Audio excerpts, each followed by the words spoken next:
Welcome back to the Reddit Drama Lab. Today we're talking to a 25-year-old electrician who just did the math on his 6-year relationship. The number he came up with, $47,000. That's how much he spent on a girlfriend who makes more money than him, has $15,000 in savings, and once told him to try saving $50 a month for a truck he needs for work. Today in the Reddit Drama Lab, some people balance books. Others just drain accounts.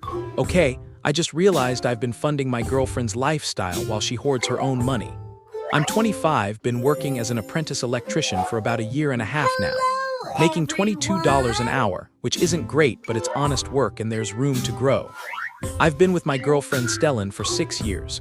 We started dating in college, and I always thought we were building something together. Here's where I'm losing my mind right now. My truck died 3 weeks ago. Not like needs a repair died, like the transmission is completely shot and it would cost more to fix than the thing is worth. I need a vehicle for work. I'm out in the field every day, carrying tools, going to different job sites. Public transit isn't an option where we live, so I've been trying to figure out how to scrape together money for a used truck. Nothing fancy, just something reliable that'll get me to work and back. I'm looking at needing around $12,000 for something decent that won't break down in 6 months. I sat down with Stellan last week to talk about our finances. She's an accountant, makes $33 an hour, and I figured she might have some advice on how to budget better. I suggested maybe we could split the cost of dates for a while so I could put more money towards saving for the truck. Her response: she told me I should try saving $50 a month. I stared at her. At $50 a month, it would take me 20 years to buy a truck. Then she said something that's been eating at me ever since. Well, you need to be more responsible with your spending. This is coming from someone who gets a new designer purse every few months, who just bought $300 worth of makeup from Sephora last week, who has a closet full of clothes with tags still on them. And here's the thing that really got me. I pay for literally everything when we go out. Every dinner, every movie, every coffee date. I'm not talking about going Dutch occasionally. I mean I have paid for 100% of our dates for the last 6 years. When I brought this up, she looked at me like I just suggested something completely unreasonable. That's just how it works, she said. The man pays, that's your responsibility. I'm sitting here doing the math in my head. How much have I spent on dates over 6 years? How many times have I said yes to the expensive restaurant she wanted to try when I would have been fine with something cheaper? How many times have I skipped buying new work boots because I needed to make sure I had enough for whatever she wanted to do that weekend? Meanwhile, she told me once, and I didn't think much of it at the time, that she has about $15,000 in savings from some scholarship money she got in college and never spent.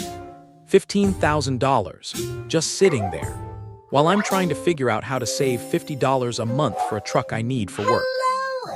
I don't know, man. Maybe I'm being crazy. Maybe that is just how it's supposed to work. But something about this whole situation is sitting wrong with me, and I can't shake the feeling that I'm missing something obvious. Am I the asshole for wanting to split costs so I can save for something I actually need? Update 1. The responses to my last post hit me harder than I expected. A lot of you were saying things that I didn't want to hear but probably needed to.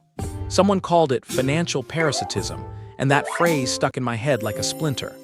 I started paying more attention to our finances after that post, really looking at where money was going and who was spending what. A few days ago, I was at work with my buddy Slate Warwick. He's been an electrician for 15 years, seen pretty much everything. We were on lunch break and I was venting about the truck situation. I mentioned how Stellan said I needed to be more responsible with money while she drops $300 on makeup without blinking. Slate put down his sandwich and looked at me. "Brother," he said, "you're being mined." What? Gold digger's too obvious a term. This is more subtle. She's got you convinced it's normal for you to fund her lifestyle while she builds her own nest egg. That's not a partnership. That's you being an ATM with a heartbeat. I wanted to argue with him, but I couldn't. Everything he said lined up with what I'd been feeling but didn't want to admit. That night, I decided to actually talk to Stellan about splitting expenses. Not just dates, everything. Rent, groceries, utilities. A real partnership where we both contribute proportionally to our incomes. Her response made my blood run cold. "That's not how this works," she said, and there was this edge to her voice I'd never heard before. Men are supposed to provide. That's your responsibility as a man. My money is for me, to look good, to feel good, to invest in myself. Your money is for us. I just stared at her. So your money is your money and my money is our money. Exactly. I need to maintain my appearance. You want me to look good for you, don't you? You want your girlfriend to be attractive when you take her out. I didn't know what to say to that. It was like talking to a completely different person. But here's where it gets worse. Remember how I mentioned we've been planning this vacation for our 6-year anniversary? We opened a joint credit card specifically for it.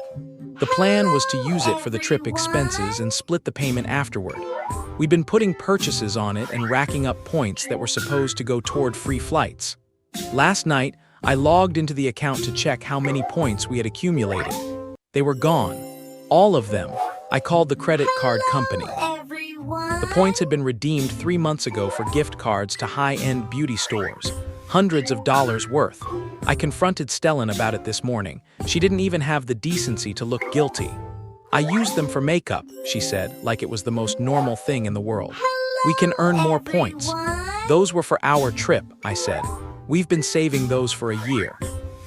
And I'll look amazing on that trip because of the makeup I bought. You're welcome. I'm not proud of this, but I completely lost it. I started yelling, really yelling about how selfish she was being. How I've been breaking my back trying to save for a truck I need for work while she's buying designer bullshit with money that was supposed to be ours. You know what she said? If you were a real man, you'd be happy to provide for your woman. This is what relationships are. If you can't handle it, maybe you're not mature enough for this. I slept on the couch last night, first time in 6 years. This morning, Slate texted me. I need to show you something. Meet me for coffee on your lunch break. I'm sitting in this coffee shop right now waiting for him, and I have this sick feeling in my stomach that whatever he's about to show me is going to change everything. I'll update again when I know more. Update 2, I met Slate at the coffee shop yesterday and what he showed me, I'm still processing it. Does Stellan have an Instagram account? He asked. Yeah, but she barely uses it, posts maybe once every few months. He pulled out his phone. That's her public one, this is her other account. I don't even know how he found it. He said his girlfriend showed it to him after seeing my situation. Apparently Stellan had blocked me on this account, but not Slate's girlfriend. It was all there. This perfectly curated feed of someone living a completely different life than the one I knew. Pictures of her at the fancy restaurants I'd taken her to, with captions like treating myself after a hard week at work, and self-care Sunday at this amazing brunch spot. Photos of her in the designer clothes and makeup I'd watched her buy, posed like some kind of influencer, with hashtags about being independent and self-made. There wasn't a single picture of me, not one. In 6 years, not a single acknowledgement that I existed. Instead, there were comments from her friends gassing her up. You're so successful, living your best life, independent queen. One photo was from the expensive Italian place we went to for her birthday last month. I dropped $200 on that dinner. Her caption, sometimes you just need to remind yourself that you're worth it. Invested in myself tonight. Invested in herself, with my money. I scrolled through months of this. Every date I'd paid for, every gift I'd bought her, every experience I'd funded, all repackaged as evidence of her being some kind of self-sufficient girl boss. Slate watched me look through it. I'm sorry, brother, but you needed to see this. I handed him back his phone. I felt numb, like someone had reached into my chest and just switched off something vital. What do I do? I asked. What would you tell a client who's been getting overcharged for years? Slate said. You'd run a diagnostic, see if the problem is what you think it is. That's when we came up with the test. See, Stellan and I have been planning this 6-year anniversary trip. We were supposed to go to this beach resort in Florida, her idea, obviously. The whole thing was going to cost around $3 grand, and she'd been assuming I was paying for it. I never explicitly said I would, but that was always the unspoken understanding. Last night I told her we needed to talk about the trip. My hours got cut at work, I lied. The company's slowing down for the season. I'm going to be making about 30% less for the next few months. I watched her face, waited for concern, for sympathy, for any sign that she cared about what this meant for me. Nothing. Okay, she said slowly. So what does that mean for the trip? It means I can't afford to pay for it right now. I was thinking we could postpone until... We can't postpone, she cut me off. I already requested the time off work. Everyone knows we're going. Everyone, my friends, my coworkers, I've been posting about it. Of course she had, on the account where I don't exist. Maybe we could find something cheaper, I suggested. Or we could split it. She was quiet for a long moment. Then she picked up her phone. I need to make some calls, she said, and went into the bedroom. I should mention that our apartment is small. The walls are thin. I could hear everything. She called her best friend first. Cade can't afford the trip anymore. I know, it's so disappointing. I was really looking forward to it. What? No, I'm not paying for him. Are you kidding? You think Tyler would want to go? Tyler, her new boss. The one she's been mentioning a lot lately, always talking about how he's really supportive of her career growth and how he's opening doors for her. I moved closer to the bedroom door. He's been asking me to grab drinks after work anyway. It would just be as friends, obviously.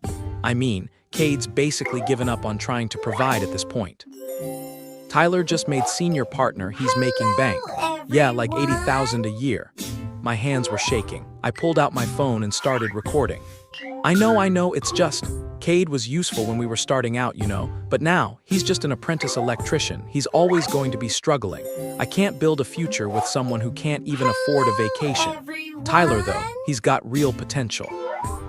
She kept talking about how I was holding her back, about how she needed someone who could match her ambition, about how she'd been settling for me because we had history, but maybe it was time to upgrade.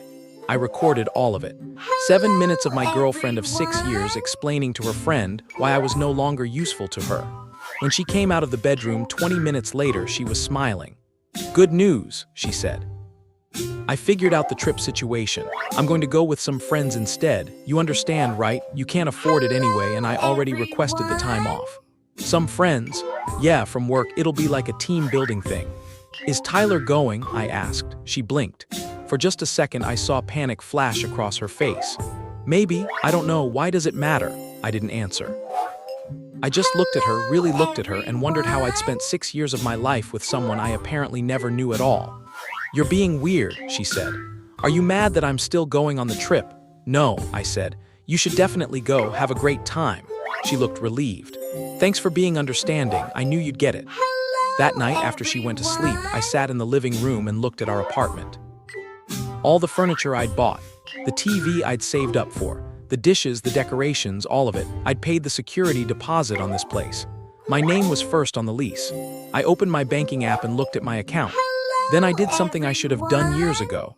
I calculated exactly how much I'd spent on Stellan over the course of our relationship. Dates, gifts, her half of rent that I'd covered temporarily dozens of times. Groceries, utilities, trips, clothes I'd bought her. That emergency laptop when hers broke. The new tires for her car last year. The number made me sick. Over 6 years, I'd spent approximately $47,000 on her. $47,000. That's nearly 2 years of my salary. Gone. While she sat on her $15,000 in savings and built her secret social media persona as an independent woman. I'm writing this from Slate's place. I came here straight from work today because I couldn't go home yet. I can't look at her right now. She leaves for the trip in 4 days. I'm going to make sure those are the longest 4 days of her life. I didn't sleep much at Slate's place. Kept replaying that recording over and over. The way she said, just an apprentice electrician, like my job was something shameful. Like I wasn't busting my ass 40+ hours a week in 100-degree attics and crawl spaces. Slate found me on his couch at 6 a.m. staring at my phone. You look like hell, he said. I feel worse. He sat down, handed me a coffee. What's the plan? That's what I've always respected about Slate. No judgment, no I told you so, just straight to the solution. I don't know, I admitted. Part of me wants to just pack my stuff and disappear, but part of me wants her to understand what she did, to actually face it. Brother, Slate said, you've got 4 days before she leaves. If you're going to do this, you need to do it right, clean. No drama she can twist around later. He was right. Stellan was good at making herself the victim. I'd seen her do it with friends, coworkers, even her family. She had this talent for reframing every situation so she was the wronged party. That's when Nolan texted me. Nolan Ride, another guy from our crew. He'd been divorced about 6 months ago. Slate told me what's going on. Come by the site when you can. I can help. Nolan met me during lunch break. We sat in his truck and he pulled out a folder. This is everything from my divorce, he said. Financial records, attorney notes, the works. My ex tried to take me for everything I had, said I was financially abusive because I asked her to get a job. How'd you fight it? Documentation. Every receipt, every bank statement, every text about money. Built a timeline of her spending versus mine. Judge took one look and threw out her claims. He pushed the folder toward me. You're not married, which actually makes this easier, but you need to protect yourself. Document everything. I spent the next 2 days at work barely able to focus. But every night I was building my case. I created a spreadsheet, 6 years of data, every date, where we went, what it cost, every gift, what it was, how much I spent. Every time I'd covered her rent, paid her car insurance, bought her groceries. I pulled bank statements, found receipts I'd kept in a box for tax purposes. Went through old texts where she'd asked me to pay for things with promises to pay me back that never materialized. The Excel sheet ended up being 47 pages long. I included the recordings of her talking about me with her friend, the screenshots from her secret Instagram, the credit card statement showing her redemption of our vacation points for makeup gift cards. Then I wrote a summary at the top. Cost analysis, 6-year relationship with Stellan Briggs. Total expenditure, $47,238. Emotional return on investment, 100%. Petty, maybe, but it felt good to see it in black and white. On day 3, I went to the bank, opened a new account at a different bank entirely, set up automatic deposit for my paycheck, changed all my passwords. I called the landlord. Explained that I needed to end the lease early, that I'd be moving out. He was surprisingly cool about it, said he'd always liked me, that I'd been reliable with rent. I offered to forfeit my half of the security deposit if he'd let Stellan deal with the lease herself. She's got a good job, I told him. She can afford it. Then I called my younger brother. He'd been wanting to move out of my parents' house. How would you feel about needing a roommate next month? We found a place within 2 days. A duplex on the other side of town. More space than the apartment, actually cheaper rent. I could have my own garage for the first time. I started packing my stuff while Stellan was at work. Not everything, I didn't want her to notice. Just the things that mattered: tools, clothes, my documents and important papers, my grandmother's dishes that Stellan had tried to claim as ours, the TV I'd bought, my gaming console. I left everything I'd ever bought for her. The fancy coffee maker she'd wanted, the designer bedding, the ridiculous decorative pillows, all of it. On the 4th day, the day she was leaving for her trip, I called in sick to work. Slate covered for me. Stellan left for the airport at 7 a.m. She was practically giddy, taking selfies for her secret Instagram, talking about how she needed this self-care vacation. I'll miss you, she said, kissing me goodbye. I didn't say anything, just watched her leave. The second her Uber pulled away, I made my move. I had already lined up 3 guys from work to help. We had the entire place packed in 4 hours. Everything that was mine went into a rented truck. Everything I'd bought for the apartment. I left a note listing what I was taking and the receipts proving I'd paid for it. I left my key on the kitchen counter, but before I walked out, I did one last thing. I printed the Excel spreadsheet, all 47 pages. Spiral bound it at FedEx, made 3 copies. 1 copy I left on the kitchen table with a note. Stellan, you're excellent at accounting, but you forgot to calculate the price of decency. I may be an electrician, but I'm not a free power source for your vanity. You wanted me to be more responsible with money. Here's 6 years of responsibility, $47,000 worth. I hope Tyler is worth it. Don't contact me. Cade, the second copy I mailed to her parents. Stellan had always talked about how her parents were traditional and believed in old-fashioned values. How they'd raised her to expect a man to provide. I included a short letter. Dear Mr. and Mrs. Briggs, your daughter has been my girlfriend for 6 years. In that time, I have spent $47,238 on her care, entertainment, and living expenses.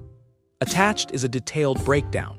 She maintains $15,000 in personal savings and earns more per hour than I do. Despite this, she has expected me to fund 100% of our shared expenses while she spends her income on luxury items. When I told her I needed to save money for a work vehicle, she suggested I save $50 per month while she continued to spend hundreds on non-essentials. I'm sending this to you because Stellan often mentioned that you raised her to expect a man to provide. I wanted you to see what that teaching looks like in practice, and what the cost of it was to someone who genuinely cared about your daughter. This is not meant to hurt her. It's meant to help you understand why I'm leaving. Respectfully, Cade Ryler, the third copy.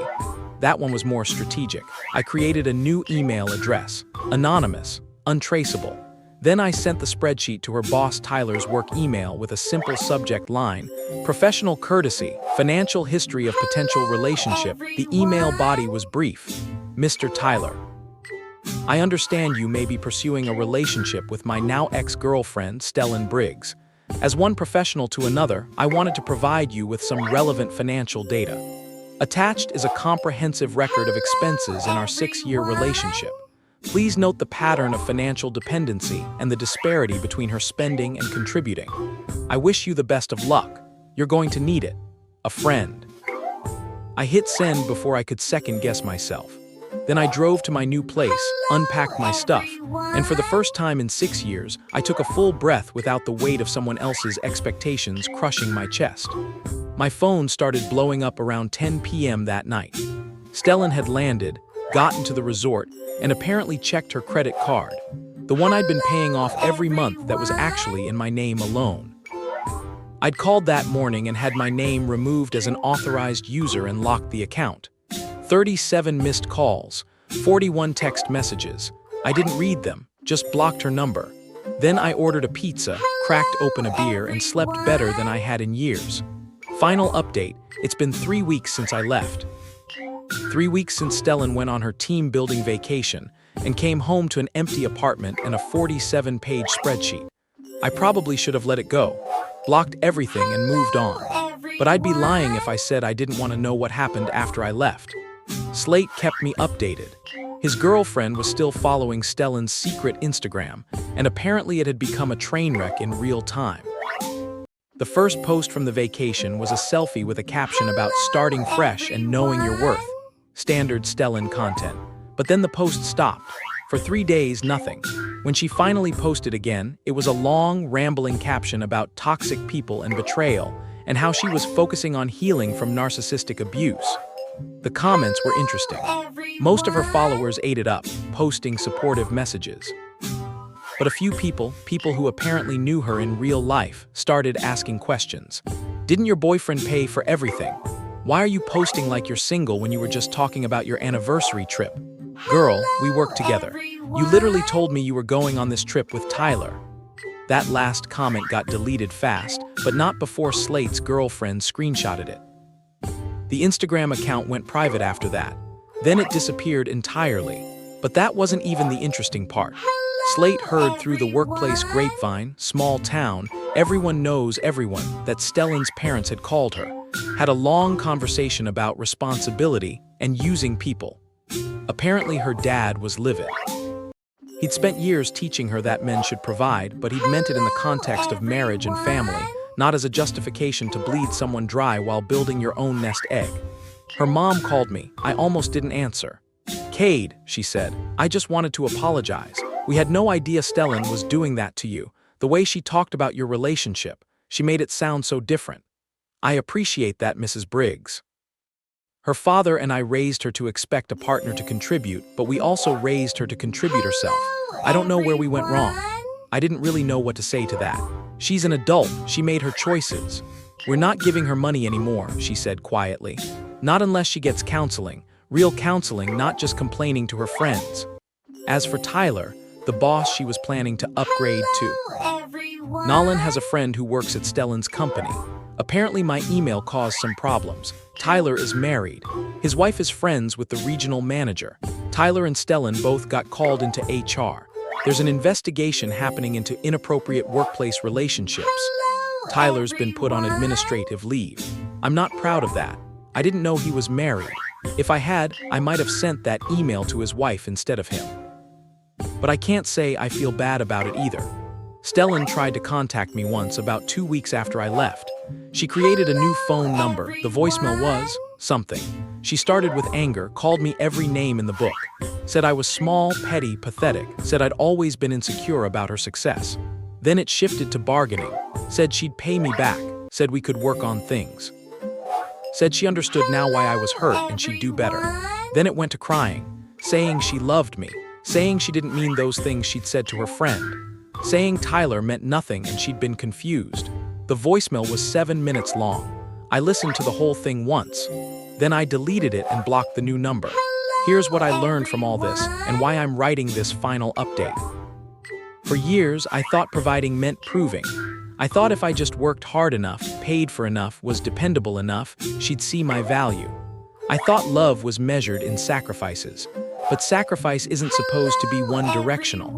Partnership isn't supposed to feel like proving yourself over and over while someone keeps moving the goalposts. I got the truck, by the way.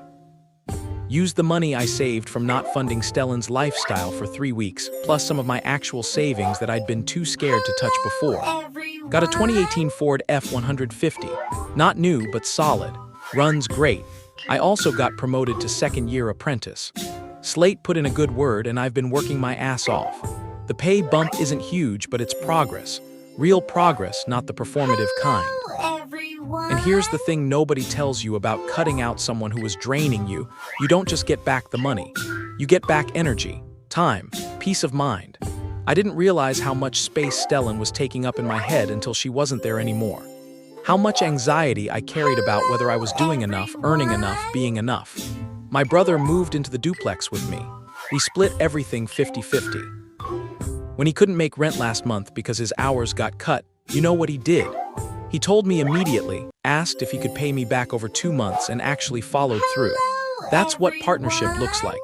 Not your money is our money and my money is mine. I met someone last week, actually. Not looking for anything serious, but we got to talking at the bar where my crew goes after work. She's a nurse, works night shifts at the hospital. When the bartender brought the check, she grabbed it. "I got this," she said. "You sure?" I asked. "Yeah, you can get the next one." It was such a small thing, but I literally had to fight back tears right there at the bar. The next one, not the next 10, not all of them forever, just the next one. That's the bare minimum, and it felt like a revelation. I don't know what Stellan's doing now. Don't care to, honestly. I hope she figures her shit out. I hope she learns that accountants are supposed to balance books, not drain bank accounts. But mostly, I hope she realizes that people aren't ATMs. That blue-collar work isn't less valuable than white-collar work. That someone making $22 an hour and paying for your lifestyle is worth more than someone making $80K and treating you like an investment opportunity.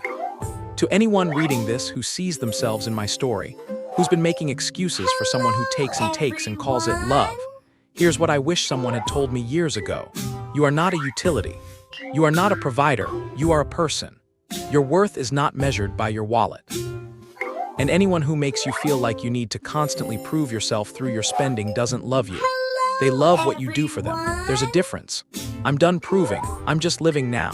And it turns out that's enough. Actually, it's better than enough. It's free.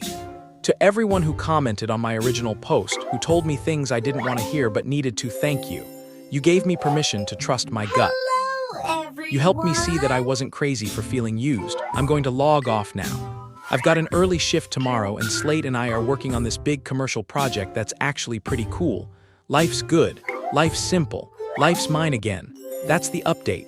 Take care of yourselves out there. And remember, a good accountant knows how to balance the books. But a good person knows that some things are worth more than what they cost. Peace.